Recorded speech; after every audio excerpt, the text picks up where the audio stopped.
Just to pose for everyone's benefit, the way in which we see most cyber incidents unveil is that it starts off as a computer problem, right? Someone comes into the office or someone dials into the system and it's not working, or what they're looking for isn't there. And typically at this point, the user will log a request with the help desk. The help desk dials in to try and help.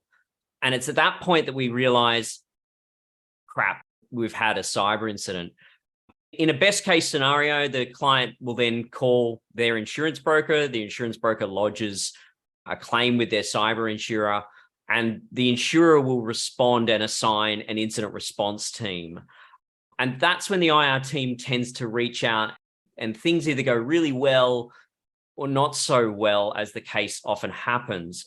And if you go to the next slide, please, Wes. How do you say that? Here it is. It's almost like we knew it was going to happen. So what we unfortunately see quite often for businesses is that the IR team reaches out, my team in a lot of these examples. And one of the things we want to know is, can you please give us a list of all your IT systems? And what we're talking about there is, what servers do you have? What databases do you have? Give us a map of your environment so that we know how to navigate it when we're doing our process. And we find that the business either doesn't have one, or the way in which that asset list was stored has now been encrypted by the ransomware. So it's unavailable, which makes our job really hard. There are ways for us to work around that, but it slows us down. The next thing, when it comes to forensics and trying to understand what the threat actor has done, unfortunately, we often find that the logging data, the records of every activity that have happened, just either doesn't exist or wasn't configured in a way that's going to give us enough time.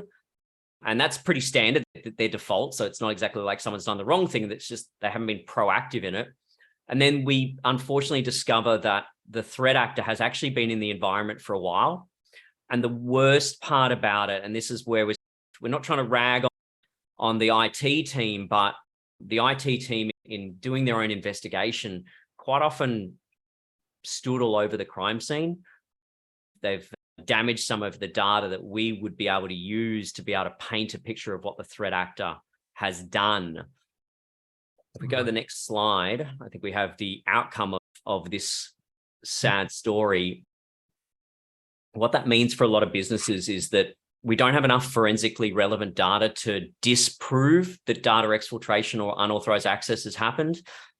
That then means that we may have to notify, because if we can't prove they haven't accessed it, there's this area of concern. And also the threat actor will quite often, back to the ransomware double extortion thing, will claim that they've actually exfiltrated. So they've copied hundreds of gigs worth of the client data and are threatening to publish it.